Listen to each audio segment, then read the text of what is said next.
7h39. Micro e pequenas empresas foram as que mais entraram em recuperação judicial em 2016. De acordo com o indicador Serasa Experian, de falências e recuperações, 1.134 pedidos no Brasil. O número demonstra aí uma grande fragilidade dos pequenos negócios em momentos de turbulência. E para isso, nós convidamos o consultor empresarial Marcelo Camorim, que é da Fox Partners, consultoria paulista que desenvolve profissionalização de empresas familiares e implantação de governança corporativa para informações. Marcelo Camorim, bom dia.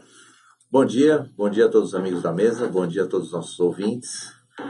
Nesse nosso encontro, também temos a transmissão em tempo real também para facebook.com/Diário de Goiás. Marcelo, por que micro, pequenas empresas têm mais dificuldade, de certa forma, para enfrentar esses momentos de turbulência? E pedidos de falência, né? Não há dúvida disso, né? É uma triste notícia porque quem mais emprega nesse país são as pequenas e médias e microempresas. Se nós andarmos pelo Brasil, nós vamos perceber norte, nordeste, interior do sudeste, nós vamos perceber muitas empresas que são aquelas micro, pequenas, que empregam 20, 18, 10 funcionários, que são realmente as que mais empregam no Brasil, né? Segundo o último Sebrae, última pesquisa do Sebrae, nós temos aí aproximadamente 94% das empresas são aquelas intituladas como pequenas e microempresas. E realmente demonstra que o Brasil ele é muito empreendedor. Por outro lado, estas empresas, por serem, entre aspas, mais amadoras no seu modelo de gestão, porque a microempresa ela nasce de um grande homem que é um grande vendedor, ou ele é um grande comerciante, obviamente, ou ele é um grande experiente em produção. Então ele monta uma serralheria, ele sabe organizar como é que funciona o processo produtivo, ou ele monta uma indústria de alimentos, ou ele monta um comércio porque ele é um grande negociante e por aí vai. Porém, ele é o primeiro a sentir a crise. O que acontece? Normalmente essas empresas elas começam com nada ou quase nada de capital inicial. E o acesso ao crédito para elas também não é muito fácil. Então, no momento de abundância econômica que nós vivemos lá atrás, obviamente os bancos liberaram o crédito para todos, tanto para a pessoa física quanto para a pessoa jurídica. No primeiro momento de crise, o que os bancos fizeram, obviamente, com inadimplência, foi cortar o crédito. E essas empresas, por não terem uma gestão muito eficiente, elas são as primeiras a sentir. Existe uma confusão grande de contas particulares com contas empresariais. Às vezes o pequeno empresário ele acha que o saldo da conta corrente é sinônimo de lucro, o que não é verdade. Por que não? Porque lucro ele é demonstrado de uma forma onde você apura as suas vendas menos as suas despesas. Saldo bancário não necessariamente é resultado das suas vendas menos as suas despesas. Saldo bancário pode ser uma conta, contas a receber que você iria receber há 2 meses atrás e não recebeu, e o cliente te pagou. Poderia ser um crédito bancário que o banco te deu e acusou na conta corrente. Normalmente na nossa conta pessoal, às vezes quando eu entro no meu Bankline, eu olho um saldo que eu falo, nossa, eu não tenho esse dinheiro na conta. Aí quando você vai olhar, é um crédito que ele coloca à sua disposição. E você nem percebe, às vezes você usa isso sem querer saber. A princípio, o empresário acha bom, né? Não, todos nós achamos ótimo isso. Legal. E além disso, também, os juros no Brasil são juros muito altos, né? É muito difícil você embutir hoje no seu preço de venda o seu custo financeiro. Então, essa inteligência financeira, normalmente o pequeno e o microempresário, ele não sabe fazer. E aí aonde, no momento de crise, que ele tem regressão de vendas, é aonde ele sente, é o primeiro a sentir. Né? Eu estava conversando outro dia com um empresário do segmento de vidros, lá em São Paulo, e ele tem uma grande indústria de vidro, e ele estava me dizendo que a maioria das têmperas ao redor dele, que são têmperas que transformam vidros, né, enfim, elas nem pediram recuperação judicial. Elas baixaram a porta, já pegou as máquinas e foi embora. Normalmente o micro e pequeno empresário, às vezes, ele nem pede a recuperação judicial. Ele baixa as portas, pega as máquinas dele, vai embora e ok, vamos adiante. O custo é menor? O custo, sem dúvida, porque o custo de uma recuperação judicial é um custo caro. Não é barato uma recuperação judicial. Olha só, quais são os custos envolvidos numa recuperação judicial?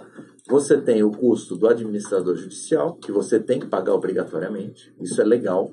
Você tem o custo do seu advogado, que você precisa pagar.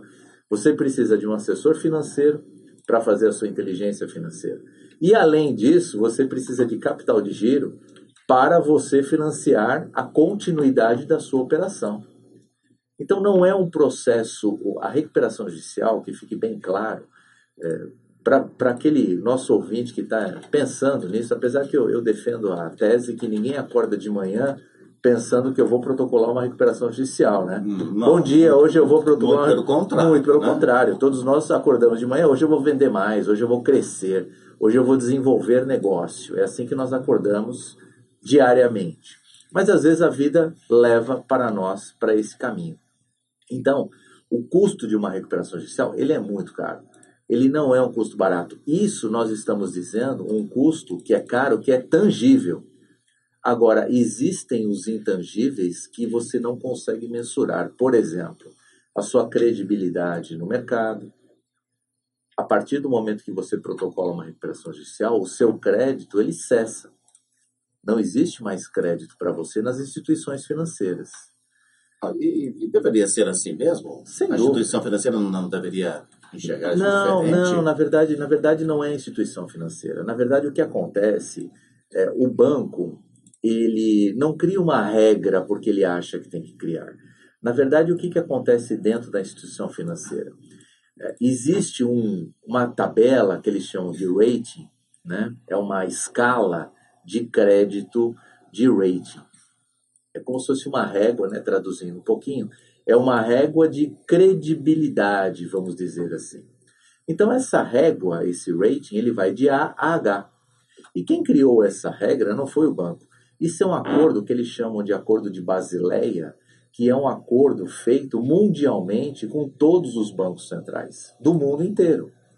Então, o que diz na recuperação judicial o Acordo de Basileia? Ele diz o seguinte: a partir do momento que você protocola uma recuperação judicial, o seu grau de risco, que é o rating, ele cai para risco H. É o último. Vai para o último? Isso. Para o último, diretamente. O que significa o rating H? Significa que para cada R$1 que o banco emprestar, ele tem que provisionar no balanço dele R$1 de perda. Ele já considera que é já considera como perda. Então, em que momento alguém vai te emprestar R$1 se eu tenho que considerar aquele R$1 já como que eu não vou receber? Eu não quero te emprestar. Ninguém vai fazer isso. Exato, ninguém vai fazer isso. Então, os bancos, eles não vão provisionar despesas, aliás, perdas desnecessariamente. Além de tudo, tem o risco de não receber mesmo. Então, tem todas essas particularidades que faz com que os bancos não emprestem. Não é simplesmente porque o banco não quer emprestar, porque existe um acordo mundial e o banco tem uma escala de risco. Obviamente, o banco ele quer receber o dinheiro dele de volta. Como o micro e pequeno empresário pode se proteger para que ele não caia na recuperação judicial? Olha, é fundamental. A recuperação judicial, ela é o final da cadeia. Quando você está na recuperação judicial, é como se você estivesse já na UTI. Então, antes de morrer, você vai para a UTI tomar um choque. Se de repente você pode sair da UTI, óbvio, legal, bacana. Tem muita empresa que sai e tem muita gente que fica. Então, a recuperação judicial ela é um remédio, como dizia o ex-ministro do Collor, imexível, né? Não tem como você sair dela. Então, o que eu digo é assim, o que você deve fazer, ou pelo menos tentar fazer, para que você não entre num processo de recuperação judicial? O primeiro passo que você tem que fazer é não abrir mão do seu caixa. Né? Muito cuidado com a sua gestão, com a sua inteligência financeira. Eu até digo e recomendo a todos os nossos ouvintes, até os colegas da mesa, se quiserem também, eu assisti no último final de semana a história do McDonald's, do Netflix. É um filme fantástico, muito Entra legal. agora, né? Nossa, No é Netflix. fama de poder, alguma coisa assim, sede de poder, algo assim. E o mais interessante é que, olha só a relação que nós estamos fazendo entre a recuperação judicial e o filme. Eu acho que é um grande ensinamento. Chegou um determinado momento que esse dono do McDonald's, ele estava em 17 estados americanos. E ele estava quebrado. Ele era o maior dos Estados Unidos e estava quebrado. E aí é onde... Porque é uma situação muito Muito inusitada, comum, né? muito comum. E aí o filme mostra o seguinte, a partir de que momento ele virou o McDonald's que ele é hoje? A partir do momento que ele usou uma inteligência financeira. E Então, o que é isso, então? essa inteligência, o que que é? É você conseguir enxergar cenários financeiros e ter uma administração austera e enxergar lucratividade de uma forma diferente do que o empreendedor enxerga. Porque o profissional da pequena e microempresa, ele enxerga a venda. E não necessariamente aumento de venda é sinônimo de lucro. Como assim? Porque o que acontece? Às vezes, quando você vende muito, você tem vários outros cenários e várias outras possibilidades que estão atreladas à venda, ao aumento de venda. Então, por exemplo, quando você quer vender mais, você precisa ter mais capital de giro, você precisa ter mais pessoas para trabalhar, você precisa de mais investimentos em máquina, você precisa de mais investimentos em gente, você precisa de mais matéria-prima, mais marketing, é mais tudo. Imagina só um produto que hoje os mercados são competitivos. A partir do momento que você aumenta a sua venda e essa venda não tiver uma inteligência, a chance de você sucumbir numa primeira crise é muito grande, que é o que está acontecendo agora. As empresas que sobrevivem são aquelas empresas que tiveram uma austeridade de caixa, que tiveram uma inteligência financeira, que tiveram margens de lucro, não venderam com prejuízo. Por incrível que pareça, senhores, acreditem, no momento de abundância, tem empresa que vende com prejuízo. Existe. Porque é melhor manter a produção Sem do dúvida, que... sem dúvida. Às vezes ela quer ganhar mercado, ela quer ganhar uma concorrência. Ela, por exemplo, às vezes ela é acontece isso constantemente. Isso é uma inteligência, isso é uma estratégia que, na minha opinião, ela é equivocada. Às vezes o pequeno empresário, ele gosta de vender para grandes redes. Então, por exemplo, ele vende para a Oi, ele vende para o Pão de Açúcar, ele vende para o Carrefour, ele vende para as grandes redes, que é o sonho de todo pequeno empresário vender em escala. Todos nós queremos. Só que essas grandes redes, automaticamente, elas têm um poder de negociação muito grande. E aí o que São acontece? tubarões, né, como se Sem diz, dúvida, sem para dúvida. negociar. Sem dúvida, são grandes negociadores. E aí o que acontece? Você, como pequeno empresário, a tua chance de força é muito pequena. Mas aí como ele pensa, às vezes? Acreditem, ele pensa assim, eu já vi um monte de vezes. Ele fala, poxa, mas se pelo menos eu tiver 40% da minha venda na mão dessa pessoa, 30% na mão desse meu cliente, eu rodo a minha produção. Então ele não olha a margem, ele olha a empresa rodando, entrando dinheiro, saindo dinheiro, entrando dinheiro, saindo dinheiro, entrando dinheiro, saindo dinheiro. E aí na primeira situação de crise, ele quebra. Vamos falar de um caso concreto. Quantos fornecedores da Oi, que é uma empresa gigante que entrou em recuperação judicial, quebraram? Imagina aquela empresa de Só 50... conhece Conheço vários que sofreram. Eu conheço vários que tinham 30% da venda na Oi e recebia direitinho, maravilha, tudo ótimo. E ninguém ia imaginar que a Oi ia pedir uma recuperação judicial. Principalmente esse pequeno empresário nunca iria imaginar isso. Agora você imagina só, 30% da tua venda está concentrado num único cliente e esse cliente da noite para o dia deixa de te pagar. O que acontece com você? Você não segura. No momento ainda de crédito recessivo, você não segura.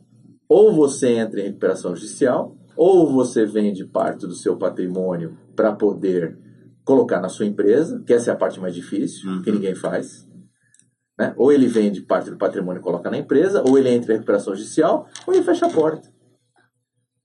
Então, a inteligência dele nesse momento não foi muito austera, não foi muito adequada. Então é muito importante para que ele não entre, ele tenha austeridade de caixa, ele não confunda despesas pessoais com despesas da empresa, que isso é muito comum acontecer. Terceiro passo, ele sempre, por favor, não concentre vendas num cliente ou nos 2 clientes ou 3 clientes. Diversificar. Diversificar. Quanto mais você tiver a sua carteira de recebíveis pulverizada, o teu risco ele é muito menor. Mas muito menor.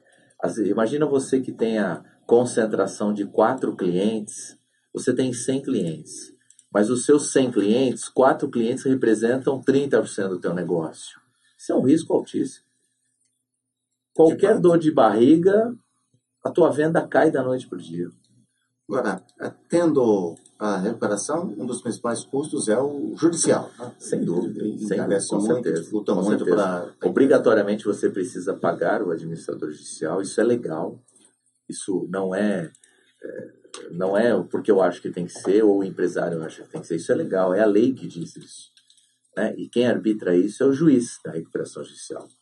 Então, ele que determina, em cima do valor do passivo da empresa, ele arbitra um percentual que é legal, e aquele percentual o empresário precisa pagar ao longo da recuperação judicial, durante 2 anos. O processo de recuperação judicial é um processo de 2 anos. Então, durante 2 anos, a empresa ficará sob a tutela do Poder Judiciário. Passado 2 anos, se ela continuar sobrevivendo, ela continua seguindo o plano de recuperação judicial, só que ela não tem mais a tutela do Poder Judiciário. Para grandes empresas é mais fácil sair da recuperação judicial. Não necessariamente. Depende muito do tamanho da sua conta. Né? Depende, por exemplo, ontem mesmo no Valor Econômico, 14 empresas do Grupo Bertin pediram recuperação judicial, porque nós estamos falando de uma dívida de 2 bilhões de reais. A chance, porque a grande empresa, a chance dela quebrar é muito menor. Bertin é ligada a Friboi. Isso, exatamente. Então, o que acontece? A grande empresa é mais difícil ela sucumbir. Por quê? Porque envolve muitas pessoas, envolve muitos empregos, envolve muitos credores, e não é interessante para ninguém quebrar essa empresa. Então, o que é mais fácil? Arrumar um sócio. É o que está se fazendo na Oi. A Oi está se buscando um sócio. Né? Então, a Oi tem uma dívida de 65 bilhões de reais e, até onde eu li a última notícia, ela tem uma valorização em Bolsa de Valores de 4 bi. Então, ou seja, o valor dela dá para pagar. Não, o desconto é de 65 para 4. Então, quer dizer, eu devo 65 e ela vale 4. Qual que é o desconto? O desconto é a diferença entre um e outro.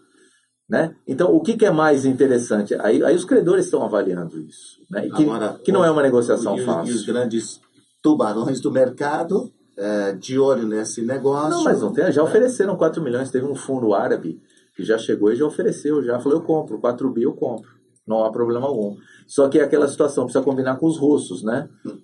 Os credores falaram, não, mas eu não quero, 4 bi eu quero mais.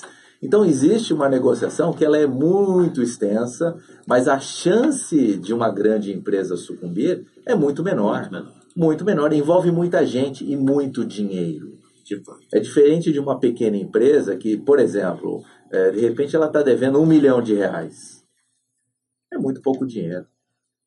Para o pequeno empresário é muito dinheiro, é o dinheiro da vida dele. Mas para o banco faz parte do risco do negócio ganhar e perder. O ativo do banco, o estoque do banco é dinheiro. Marcelo Camorim, consultor empresarial da Fox Partners, falou conosco sobre recuperação judicial. Agradecemos a sua visita mais uma vez. Vamos dialogar sobre o dia a dia, né, de empresas, de sociedades familiares, sobre consultoria, inclusive para empresas familiares, que é a sua especialidade. Obrigado, bom dia. Obrigado, bom dia a todos.